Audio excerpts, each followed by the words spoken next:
Japan के Nagoya cricket stadium में जब मैच शुरू होने से कई घंटे पहले ही दर्शकों की भीड़ उमड़ने लगी थी, हर तरफ भारतीय और पाकिस्तानी झंडे लहरा रहे थे और स्टेडियम की गलियारों में एशियन गेम्स का वो क्लासिक माहौल बनता जा रहा था, जहां हर कोई जानता था कि यह सिर्फ एक क्रिकेट मैच नहीं बल्कि दो देशों के करोड़ों दिलों की धड़कनों का संगम है। तभी भारतीय कप्तान श्रेयस अय्यर ने टॉस जीता और अपनी मजबूत बल्लेबाजी लाइनअप पर पूरा भरोसा जताते हुए पहले बल्लेबाजी करने का निर्णय लिया, जिसके बाद भारत की तरफ से पारी का आगाज करने के लिए खतरनाक और आक्रामक ओपनर्स अभिषेक शर्मा और ईशान किशन मैदान में उतरे और अभिषेक ने आते ही पहले ही ओवर में दो शानदार चौके लगाकर यह साबित कर दिया कि वे पाकिस्तान की नौजवान गेंदबाजी को बख्शने वाले नहीं हैं। जबकि ईशान किशन ने भी दूसरे ओवर में अहमद दानियाल को एक बहुत लंबा चौका जड़कर भारतीय कैंप में जोश भर दिया और पहले 4 ओवरों के भीतर भारत ने बिना किसी नुकसान के 45 रन बना लिए थे, जिससे पाकिस्तानी कप्तान साहिबजादा फरहान के चेहरे पर हल्की परेशानी साफ नजर आ रही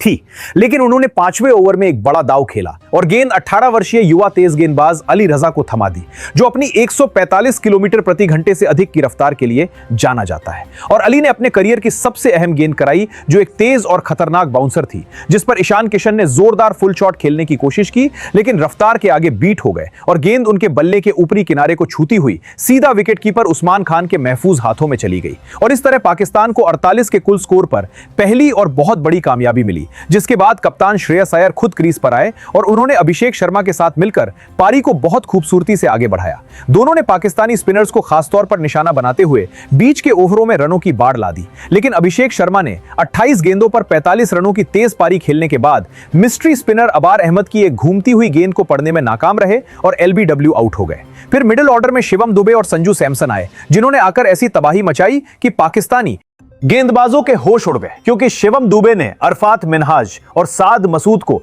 लगातार दगनचुंबी लगाए। और इस बीच श्रेयस अय्यर ने एक शानदार कप्तानी पारी खेलते हुए 38 गेंदों पर 72 रन बनाए, जिसमें बाउंड्रीज और सिंगल्स का बेहतरीन मिश्रण था। वहीं शिवम दुबे ने सिर्फ 18 गेंदों पर 42 रनों की नाबाद पारी खेलकर भारत के स्कोर को 20 ओवरों के अंत में 215 रनों तक पहुंचा दिया और इस तरह पाकिस्तान के सामने 216 रनों का एक ऐसा विशाल और डरावना लक्ष्य खड़ा कर दिया, जो अपने आप में बेहद मुश्किल था, खासतौर पर जब भारत की गेंदबाजी में जसप्रीत बुमराह, हरदीप सिंह, अक्षर पटेल और रवि बिश्नोई जैसे अनुभवी धुरंधर मौजूद थे। और पूरी दुनिया की निगाहें अब पाकिस्तान के इन युवा बल्लेबाजों पर टिकी हुई थी कि क्या ये नौजवान खिलाड़ी इतने बड़े लक्ष्य का पीछा कर पाएंगे। जब पारी का आगाज करने के लिए स्टाइलिश सईम अयूब और कप्तान साहिबजादा फरहान मैदान में उतरे और पहला ओवर दुनिया के सबसे खतरनाक गेंदबाज जसप्रीत बुमराह ने कराया, तो पूरे स्टेडियम की धड़कनें तेज हो गई। लेकिन बुमराह की पहली ही गेंद, जो 148 किलोमीटर प्रति घंटे की रफ्तार से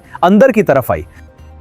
उस पर सहीम अयूब ने अपने मखसूस और बेखौफ अंदाज में एक कदम आगे बढ़ाया और फाइन लेग के ऊपर से अपना सिग्नेचर नो लुक शॉट जड़कर पूरे स्टेडियम को हैरान कर दिया। लेकिन क्रिकेट एक बेरहम खेल है और उसी ओवर की चौथी गेंद पर बुमराह ने एक तबाहकुन इन स्विंग यॉर्कर फेंकी, जिसका सईम के पास कोई जवाब नहीं था और मिडल स्टंप हवा में उड़ चुका था और सईम महज 8 रन बनाकर पवेलियन लौट गए, जिससे पाकिस्तान को पहला झटका लगा। लेकिन फिर उस्मान खान क्रीज पर आए और उन्होंने साहिबजादा फरहान के साथ मिलकर पारी को संभाला, क्योंकि फरहान आज एक सच्चे लीडर की तरह खेल रहे थे और उन्होंने अदीप सिंह और अक्षर पटेल की गेंदों पर शानदार कवर ड्राइव्स और पुल शॉट्स लगाकर युवा होने का डर बिल्कुल नहीं दिखाया और दोनों ने मिलकर 10 ओवरों में स्कोर को 95 रन तक पहुंचा दिया। मगर 11वें ओवर में रवि बिश्नोई की एक तेज गुगली ने उस्मान खान को 35 रन पर कैच आउट करा दिया, जिसके बाद हैदर अली आए और उन्होंने फरहान के साथ तेजी से रन बनाने का सिलसिला जारी रखा। फरहान ने सिर्फ 32 गेंदों पर अपनी शानदार 50 पूरी की और वे 45 गेंदों पर 78 रनों की तारीफी और कप्तानी पारी खेलकर 15वें ओवर में वॉशिंगटन सुंदर का शिकार बने। और जब वे आउट होकर वापस जा रहे थे, तो पूरा स्टेडियम उनकी बहादुरी पर खड़े होकर तालियां बजा रहा था, क्योंकि उन्होंने अकेले दम पर भारतीय गेंदबाजी आक्रमण का डटकर सामना किया था और अब मैच अपने इंतहाई सनसनीखेज पड़ाव में दाखिल हो चुका था। आखिरी 5 ओवरों में पाकिस्तान को जीत के लिए 72 रनों की जरूरत थी और क्रीज पर हैदर अली के साथ एक और युवा धाकर बल्लेबाज अब्दुल समद मौजूद थे, जो अपनी बेरहम पावर हिटिंग के लिए पूरे पाकिस्तान के घरेलू सर्किट में मशहूर थे और उनके सामने अब असली इम्तिहान था। 16वें और 17वें ओवर में हैदर और समद ने मिलकर 28 रन बटोर लिए, लेकिन 18वें ओवर में अदीप सिंह ने कड़ी गेंदबाजी की। फिर भी समद ने उन पर एक लंबा और एक चौका झड़कर 14 रन हासिल कर लिए, जिसके बाद 12 गेंदों पर 30 रन चाहिए थे और 19वां ओवर कप्तान श्रेयस अय्यर ने अपने सबसे बड़े और आजमूदा हथियार यानी जसप्रीत बुमराह को दे दिया, जिन्होंने अपने तजुर्बे का भरपूर इस्तेमाल करते हुए ऐसी नपीतुली यॉर्कर लेंथ पर गेंदबाजी की कि पाकिस्तानी बल्लेबाज बेबस नजर आए। और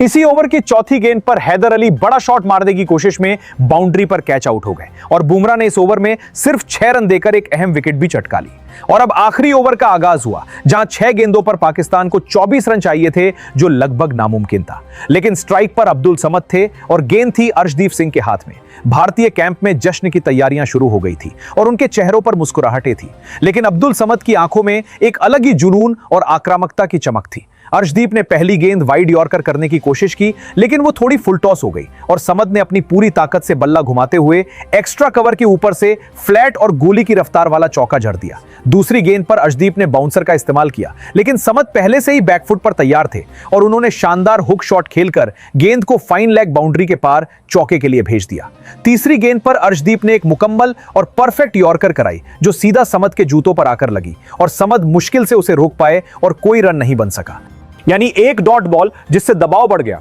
लेकिन चौथी गेंद पर समद अपनी क्रीज की गहराई का बेखूबी इस्तेमाल किया और अर्शदीप की स्लोअर बॉल को पहले ही पढ़कर मिड विकेट के ऊपर से इतना ऊंचा और लंबा मारा कि गेंद स्टेडियम की छत पर जाकर गिरी और अब 2 गेंदों पर 8 रन चाहिए थे। 5वीं गेंद पर अर्शदीप पूरी तरह दबाव का शिकार हो गए और उन्होंने ऑफ स्टंप के बाहर गेंद डाली, जिस पर समद ने जोरदार शॉट मारा, लेकिन गेंद डीप कवर फील्डर के पास गई। फिर भी समद और अरफात मिनहाज ने बिजली की रफ्तार से दौड़ते हुए 2 रन मुकम्मल कर लिए और अब आखिरी गेंद पूरे स्टेडियम में सन्नाटा था। धड़कनें 180 की रफ्तार से धड़क रही थी। पाकिस्तान को एशियन गेम्स के इस सबसे बड़े मुकाबले में जीत के लिए 6 रन चाहिए थे और अर्शदीप ने अपने रनअप पर आकर लेंथ बॉल फेंकी, जिस पर अब्दुल समद ने अपना बायां पैर थोड़ा हटाकर जगह बनाई और गेंद को बल्ले के बीच से बॉलर के सिर के ऊपर से अपनी पूरी आखिरी ताकत के साथ इतना ऊंचा उछाला कि वो हवा में तैरती हुई लॉन्ग ऑफ की बाउंड्री के बिल्कुल बाहर जाकर गिरी। और इसी फलक शिगाफ के साथ पाकिस्तान की इस नौजवान और यूथ फोकस टीम ने इंडिया की फुल स्ट्रेंथ और तजुर्बे टीम को इबरतनाक शिकस्त देकर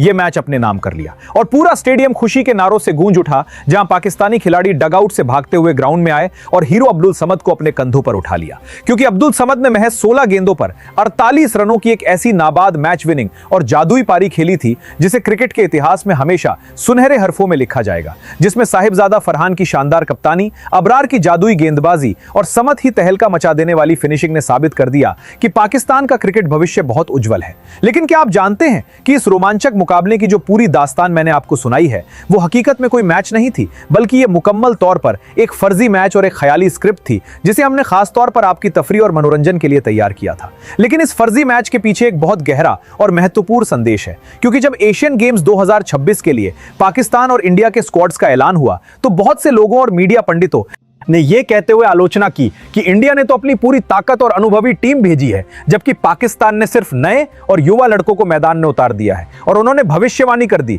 कि भारत की तजुर्बेकार टीम इन बच्चों को कच्चा चबा जाएगी। लेकिन हमने इस काल्पनिक मुकाबले के जरिए यह पैगाम देने की बहुत मजबूत कोशिश की है कि हमारे इन नौजवान खिलाड़ियों में, चाहे वो अब्दुल समद हो, साहिबजादा फरहान हो, अली रजा हो या सईम अयूब हो, उनमें टैलेंट और वो जज्बा कूट कूट कर भरा हुआ है। और अगर ये अपने दिन पर हो तो दुनिया की किसी भी बड़ी से बड़ी और तजुर्बेकार टीम को धूल चटा सकते हैं, क्योंकि क्रिकेट में अनुभव एक बड़ा हथियार जरूर है, लेकिन उस दिन का जुनून, निडरता और आत्मविश्वास किसी भी अनुभव को मात दे सकता है। और इसी कड़ी में हमें यह समझना होगा कि असली मुकाबले अभी होने बाकी हैं और हमें अपनी इस युवा टीम को भरपूर सपोर्ट करना चाहिए, बिना मैच शुरू होने से पहले ही उन्हें कमतर आंखें, क्योंकि जब भारत के खिलाफ खेलने वाली पाकिस्तानी टीम के पास हारने का कोई दबाव नहीं होता और जीतने का केवल जुनून होता है,